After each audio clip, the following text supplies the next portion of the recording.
Postpartum ডিপ্রেশনে একজন মা মারা গেছেন, আত্মহত্যায় মারা গেছেন। সেই বিষয়টা নিয়ে পোস্ট দিয়ে বহু মানুষ, মেয়েরাই জ্ঞান দিয়েছেন যে মনের জোর না থাকলে মা হওয়াই উচিত না। এই যে যিনি লিখেছেন, তিনি ঘটনাটা সম্পূর্ণ জানেনও না, জানার চেষ্টা না করেই এটাই তার তাৎক্ষণিক এবং স্বতঃস্ফূর্ত রিয়াকশন। আর ঠিক এটাই সমস্যা, জানেন, আমরা প্রতিক্রিয়া দিতে যত ব্যস্ত, যদি ঠিক ততটাই অনুভূতি ক্ষমতা আমাদের থাকতো, তাহলে প্রসব পরবর্তী মেয়েদের জীবন অনেক সহজ হতো। নিজে একজন সাইকিয়াট্রিস্ট এবং সদ্যজাত মা হওয়ার অভিজ্ঞতা থেকে বলছি, ঠিক কতটা ঝড়ের মধ্যে দিয়ে যায় প্রসব পরবর্তীগুলো দিনগুলো। এই সময়টা মেয়েদের জীবনের সবচেয়ে vulnerable সময়। এখনো মনে পড়ে সেই টানা 6-7 দিন শুধু কান্নাই পাচ্ছিল, অকারণে খিটখিটে হয়ে যাচ্ছি, মেজাজ হারিয়েছি। কতটা যে ইমোশনাল সেন্সিটিভিটি বেড়ে যায় সেটা এক্সপিরিয়েন্স না করলে বোঝা যায় না। দুঃখে কাঁদছি, আনন্দে কাঁদছি, সে এক অসম্ভব সময়। আর পোস্টপার্টাম ডিপ্রেশন যাদের হয় তাদের কেমন লাগে? ভয়, উদ্বেগ, আতঙ্ক, মন খারাপ, মৃত্যু চিন্তা, আত্মহত্যার চিন্তা তাদের ক্রমাগত আসতে থাকে।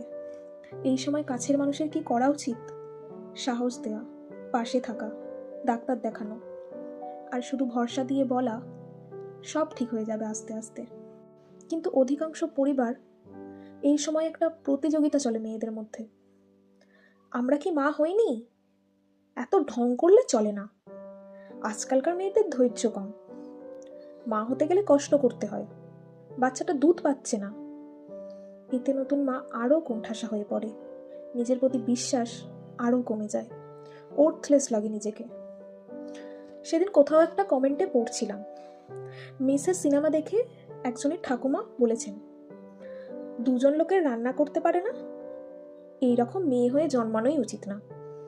আমার দৃঢ় বিশ্বাস ঠাকুমার ব্যক্তিগত জীবন যথেষ্ট বঞ্চনার, অবহেলার। কিন্তু আমরা মেয়েরা নিজেদের প্রতি হওয়া বঞ্চনা, অবহেলা আর কতদিন গর্বের মুকুট করে মাথায় রাখবো বলুন তো? আপনি আপনার পোস্টপার্টাম পিরিয়ডে যত্ন পাননি, রেস্ট পাননি, অবহেলা পেয়েছেন, ঘরের সমস্ত কাজ করে বাচ্চা সামলে, এর সবটাই কষ্টের। I feel for you. কিন্তু এর কোনোটাই গর্বের নয়। মাতৃত্ব পরবর্তী যন্ত্রণার দিনগুলো যত্নর প্রয়োজন। মায়ের মন খারাপ উড়িয়ে না দিয়ে, সব অ্যাটেনশন বাচ্চার প্রতি না দিয়ে মায়ের দিকে খেয়াল রাখুন। ক্রমাগত মন খারাপ, কান্নাকাটি, রাগ, হতাশা দেখলে ডাক্তার দেখান। মাতৃত্ব কোনো প্রতিযোগিতা নয়, সহযোগিতায় বাঁচুন।